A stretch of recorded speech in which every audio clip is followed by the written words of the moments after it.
Israeli Prime Minister Benjamin Netanyahu has rallied his supporters in a final push ahead of tomorrow's vote. On Monday, he visited Jerusalem's Mahane Yehuda market a day before the general election. Now, Israel holds its fourth election in 2 years on Tuesday. Netanyahu hopes the country's world-leading coronavirus vaccine rollout will finally push him through an era of unprecedented political paralysis into a stable majority. Recent opinion polls, though, showed an uptick for Likud in the campaign's home stretch, giving a Netanyahu-led coalition of conservative and ultra-Orthodox Jewish parties around 60 seats, still short, though, of the majority in the 120-member Knesset, or parliament. But the surveys indicated that a potential, though perhaps unlikely, alliance of left-wing centre rightist factions, possibly led by Netanyahu's strongest rival in the polls, centrist Yair Lapid of the Yesh Atid party, is also near 60. Well, to discuss this story a bit further, I'm now joined via Zoom by the Executive Director at the Afro-Middle East Centre, Naeem Jeena. Naeem, thanks very much indeed for joining us. Welcome to the programme. The fourth election in 2 years. Are we in Israel or are we in Italy?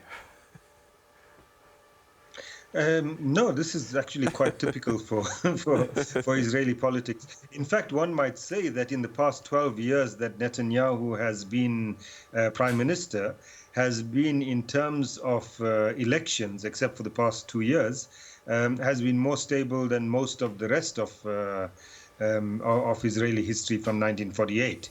And until then, no government, I don't think a single government has actually completed its term. So, yes, he brought some stability to electoral politics, but the past 2 years, this is going to be the fourth election. Shrewd politician, but some say perhaps this one will be a test for him because a lot has happened in the interim. Corruption charges. There was talk about how he handled the pandemic, although the vaccination program may have sort of saved him on that stretch. But also, I guess, there's rumblings in terms of the Orthodox support. Some of them might not be 100% behind him this time.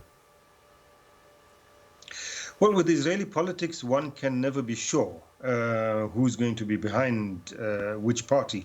So, speculation is that the Likud party that Netanyahu heads might get around, give or take a couple of seats, around 30 seats, which is a quarter of the parliament, so nowhere close to a majority.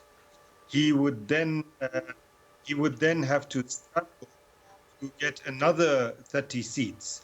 And usually with Israeli electoral politics, that means lots of horse trading. Every small party that he would want to get on board would want a ministry or two, etc. So it'll be lots of horse trading, and that's why people are also looking at Yair Lapid, as you said. Because he might be able to pull together a coalition that meets the 50+1 mark, which is 61 seats. What he's trying to do, or what he will try to do, is to get a coalition that includes, on the Israeli political spectrum, I mean, we might not recognize it in the same way, but on the Israeli political spectrum, party on the left, like Meretz, as well as parties on the right. Now, such coalitions in Israel have rarely lasted for very long, but that's what he would try and do. All right, some people are also saying that, especially when we consider the demonstrations that we've seen, and they've come out in their large numbers to get him out, that in some ways this could also be a referendum on Netanyahu generally. Well, I think that many voters are regarding it as a referendum on Netanyahu, and Netanyahu has been projecting it as a referendum on Netanyahu. Now, the Israeli electoral system, of course, is very similar to South Africa's. It's a proportional representation, so people vote for parties. And so one would think that, you're not voting for an individual, but that's what he's turned it into. It'll be a referendum on Netanyahu, and he's campaigning particularly on not his party's success, but his personal success, as he would like to present it, in terms of the vaccine rollout. Despite, as you pointed out, last year the mess up during the coronavirus pandemic, but the vaccine rollout, and also to a lesser extent, the deals that he's signed with countries like the United Arab Emirates. So yes, it will be, in a sense, a referendum on him, and that's what he wants. These corruption charges that he's facing, is that not a huge factor? It seems as if those that support him will support him regardless. I mean, one would have thought in a democracy, when the head of government is accused of bribery, breach of trust, that he would be out. Yeah, Peter, we're talking from South Africa, so we should know that that doesn't always work. No, look, I mean, the protests that have been taking place for the past 9 months on a weekly basis outside his house, this has been the main issue. The pandemic issue was one, but this was the main issue, that he needs to step down because of all these corruption charges. And instead of stepping down, of course, what he has done is used the Prime Minister's office in order to shut down critics, in order to change legal officials, Attorney General, etc., in order to make it easier for him, manipulate the electoral law so that he can, or the electoral outcome, so that he can stay on longer and therefore postpone these hearings for as long as possible. So he's really fought this one quite hard. And, assuming his party, which is not going to happen, but assuming his party gets 61 seats tomorrow, he's going to be prime minister again, despite the corruption charges. He appeared in court last month, and it's been now, it was postponed. The hearing was postponed till after the elections. So he will have his day in court. That seems clear. But he's going to try everything he can to push it as far forward as possible. And this is one of the reasons, of course, why he wants to win tomorrow. Yeah, and as you say, he will try everything possible. I mean, he's been courting the Arab-Israeli vote, and it wasn't that long ago that he had considered them a threat. Well, I think he still considers them a threat when he talks to the right-wing parties that he's courting. That's the language he will use. But when he feels that he is desperate, yes, he will do whatever he thinks is necessary to win the election, but more importantly, as I said, to save his skin in terms of the court hearings. So the Palestinians are watching this. Is it much the same? Whoever wins, whatever happens in the election, is their lot going to change in any way?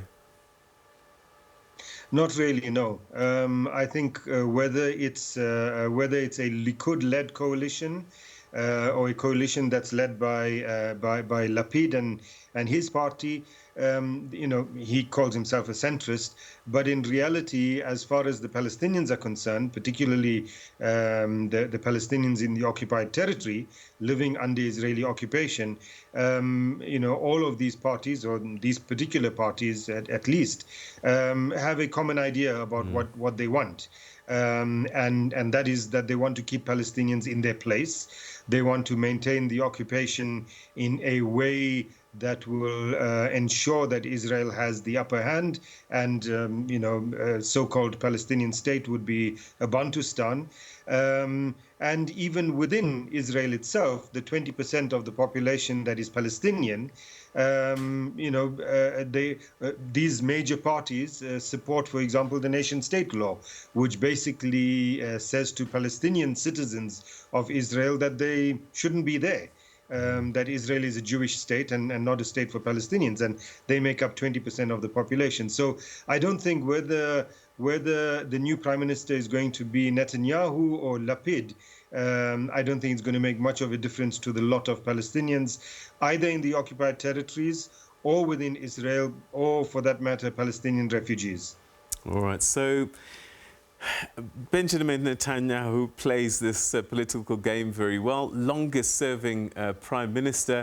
When you look back over the 10-plus years, would you say that Israeli politics have shifted in that time, and that maybe the citizens now can't tolerate a lot of the things that they put up with 10 years ago, maybe, and that maybe there is some softening when it comes to things like occupation, expansion, and negotiating with the Palestinians for a solution?